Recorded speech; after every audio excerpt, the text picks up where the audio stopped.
Olá, aventureiros, sejam bem-vindos ao Brucutu Nerd. Se vocês gostam de Warhammer, se inscrevam, curtam e compartilhem. Vamos espalhar a palavra do Imperador. Durante o período de gestação em suas cápsulas, os primarcas se comportaram como bebês comuns, com exceção de Magnus, primarca da 15ª Legião. Desde a sua concepção, Magnus tinha despertado seus poderes Psykers e conseguia se comunicar com o Imperador, seu pai. Portanto, foi o único entre os primarcas a saber desde cedo a sua origem. Durante a dispersão dos primarcas, Magnus caiu em um planeta chamado Próspero. Um mundo cuja magia e afinidades com o Warp eram grandes e muito desenvolvidas. Era um mundo visto com suspeitas pela humanidade desde a era da tecnologia, pois desde a antiguidade já procuravam desvendar os segredos do Imaterium, e assim foi vista como suspeita pela Federação Humana. E no seu isolamento da Federação, procuraram se desenvolver nas artes místicas e entender as nuances do Warp. O planeta tinha uma infestação de seres do caos, conhecido por Psinienken, criaturas vindos do Warp, atraídas pelos poderes Psykers dos cidadãos de Próspero. Essas criaturas atacavam os cidadãos e faziam vítimas entre aqueles que tivessem uma mente fraca. Os mais poderosos Psykers de Próspero se juntaram para banir essas criaturas de volta para o Warp, e se juntavam para obter meios de aumentar seus poderes. O pódio de gestação de Magnus caiu em uma praça na capital do planeta, Tísica. Quem o encontrou foi um homem chamado Amon, um poderoso Psyker que o criou como se fosse seu filho, e o instruiu em todas as formas de conhecimento e nas artes arcanas. A fome por conhecimento de Magnus era grande, e aprendia com rapidez e avidez todo o conhecimento que lhe era passado. Magnus estava sempre sedento por mais conhecimento. Em poucos anos, o conhecimento de Magnus superaria o de seu pai, assim como seu poder. Magnus se tornara em pouco tempo o Psyker mais poderoso de Próspero. A fome de Magnus por conhecimento era insaciável, e ele leu todos os tomos, compêndios e gravuras contidas na Biblioteca da Luz. Após anos, Amon deixou de ser o tutor de Magnus e se tornou seu discípulo. Nunca ninguém tinha visto as maravilhas que Magnus conseguia conjurar. E em breve Magnus juntaria o povo de Próspero para se livrar de uma vez por todas das invasões das criaturas do caos. Cidades inteiras de Próspero tinham sido perdidas para essas criaturas, e milhões de vidas foram perdidas no processo. Magnus subiu ao cargo de governante de Próspero e juntou aqueles que tinham poder para expurgar as criaturas de volta para o caos. Magnus e seus poderosos feiticeiros conseguiram banir os demônios de volta para o caos, e tiveram acesso a novos documentos e estudos nas bibliotecas das cidades que tinham sido perdidas. Com esses novos conhecimentos, reconstruíram muitas cidades. A capital, Tísica, se transformou em uma verdadeira obra de arte. Adornada com pirâmides reluzentes, ficou marcada como um símbolo de poder e desenvolvimento de Próspero. Envolta em uma nova era de paz, Próspero se fortaleceria sob o comando do Crimson King, ou Rei Vermelho, como Magnus ficou conhecido. Ordenou a construção de uma enorme biblioteca, onde pretendia expandir seu conhecimento sobre o Imaterium e aberto a cada cidadão que quisesse fazer o mesmo. O povo de Próspero chamava o Imaterium de Grande Oceano, e o pai adotivo de Magnus o alertou sobre ir longe demais nesse oceano. Mas a sede de Magnus era insaciável, e ele mergulhava cada vez mais fundo no Imaterium. O poder de Magnus era tão grande que a oscilação que ele causava no Imaterium alcançou o Imperador da Humanidade. Intrigado com a perturbação do Warp, o Imperador, no ano 840 do 30º milênio, foi até a fonte da perturbação em Próspero. E lá ele encontrou seu filho, Magnus, o Vermelho, que o acolheu como pai. Durante anos conversaram e trocaram experiências e estudaram o Warp. e o imperador o alertou que, apesar de poderosos, eles não estavam imunes às influências e maquinações do caos.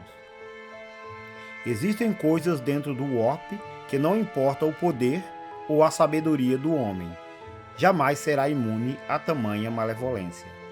Palavras do próprio imperador da humanidade.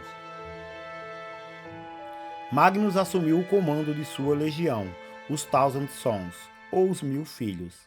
Os Thousand Sons eram os Psykers mais habilidosos e poderosos dentro das legiões Astartes.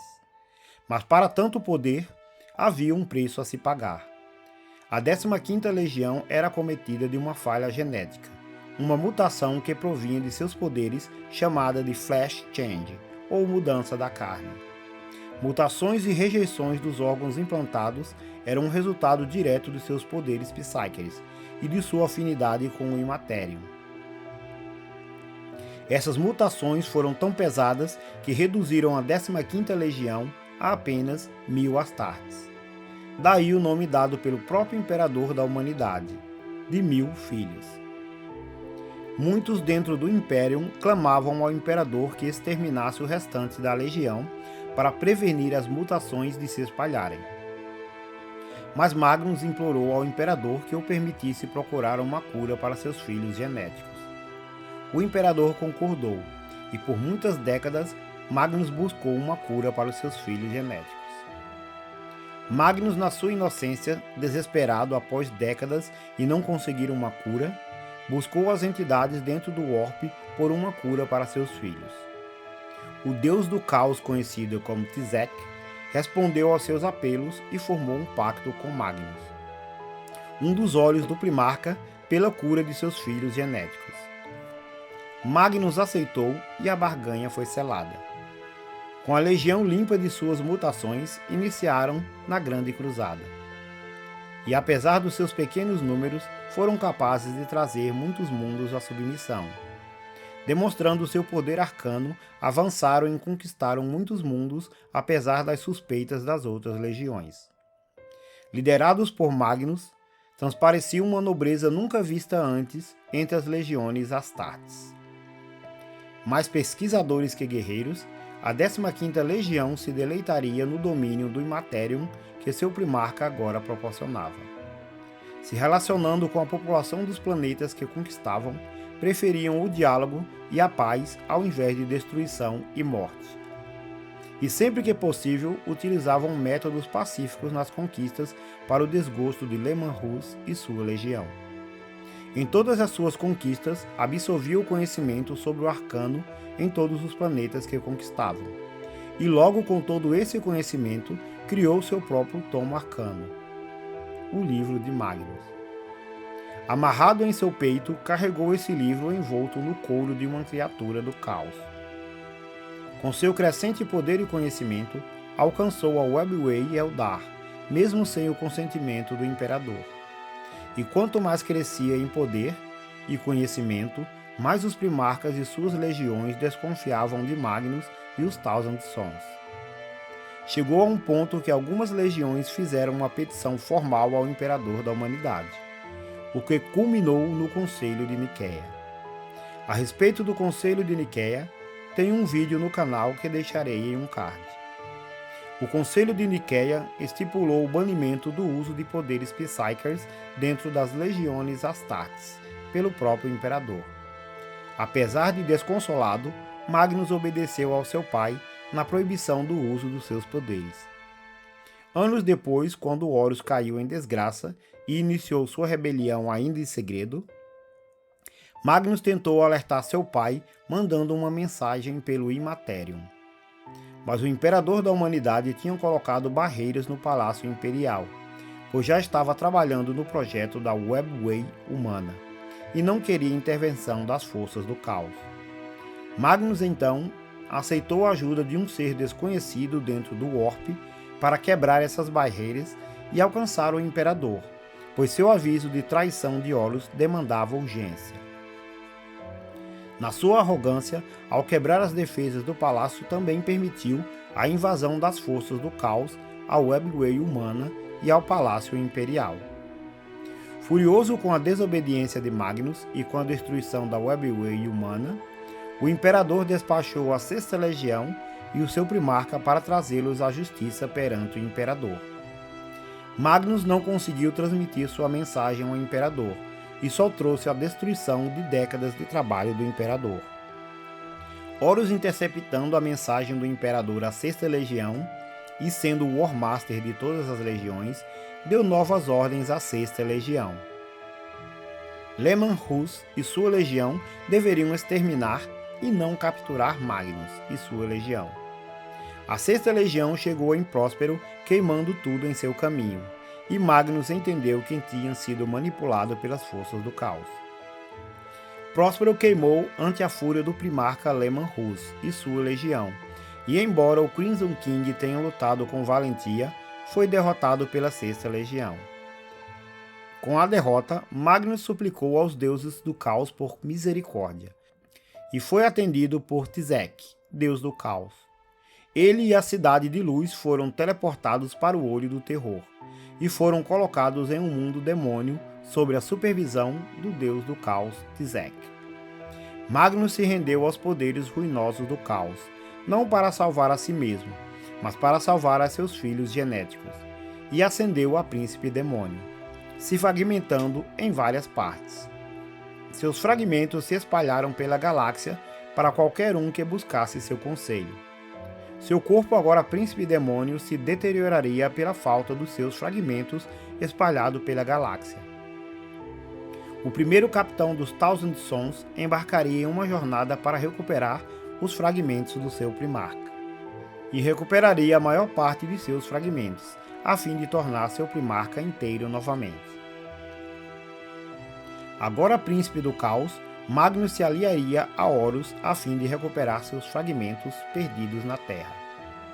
Após enfraquecer as defesas psíquicas da Terra, o próprio Magnus invadiria o Palácio Imperial e confrontaria Malcador, o Sigilita. Malcador informou que o seu último fragmento estava bem guardado e além do seu alcance. Avançando dentro do Palácio Imperial, Magnus tentou matar o Imperador em seu trono, mas foi repelido por Vulcan.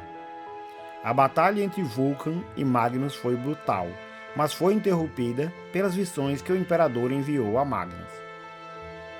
O Imperador mostrou a Magnus o próprio Magnus sentado no trono dourado, imerso nas correntes do Warp, junto com seu pai, desvendando as muitas maravilhas e mistérios do Imaterium.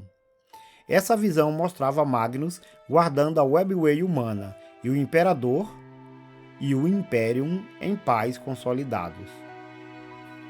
Um reino de paz e prosperidade no mundo físico, e Magnus reinando no Imaterium, guardando o Imperium das ameaças do caos. Oferecendo a Magnus uma chance de voltar aos legalistas, o Imperador clamou que esse futuro de paz e prosperidade ainda poderia ser alcançado. Magnus deveria renunciar ao caos e se conformar que seus filhos genéticos jamais poderiam se livrar da maldição e de suas mutações. Magnus rejeitou a oferta do Imperador, e não conseguindo derrotar Vulcan, se rendeu por completo ao Deus do Caos, se transformando totalmente em um poderoso príncipe demônio do caos. Foi banido para o caos pelos defensores do Trono Dourado. Confrontado por Vulcan na Webway, matou várias vezes a Vulcan, mas Vulcan sempre retornava à vida depois de cada golpe mortal. Em um desesperado golpe, Vulcan finalmente conseguiu banir Magnus de volta para o caos. Após reformar o seu corpo, invadiu os mundos imperiais por volta do 32º milênio, e entrou em atrito com a Sexta Legião por diversas ocasiões. O ressentimento pela destruição de Próspero nas mãos da Sexta Legião ainda era forte e procurava vingança contra os filhos genéticos de Leman Russ. Durante o 41º milênio, tentou invadir a Fenris e causar severas baixas nos Space Wolves, e adquirir relíquias que pudessem trazer de volta os Thousand Sons mortos em batalha. Os rituais de invocação e ressurreição foram por diversas vezes interrompidos pelos Space Wolves, o que trouxe ainda mais rivalidade e ódio entre essas duas legiões. Durante essas campanhas, Roboute Guilliman retornou e o inevitável confronto aconteceu. Ajudados pelas Irmãs do Silêncio, Guilliman conseguiu derrotar Magnus, o banindo de volta para o Imaterium. Mas com severas baixas para ambos os lados, as baixas e destruição deixadas no sistema Ultramar foram extremas. Magnus, agora um avatar do caos, jurou vingança contra Guilliman e a humanidade. Se você gostou, considere se inscrever, curta e compartilhe. Vamos espalhar a palavra do Imperador.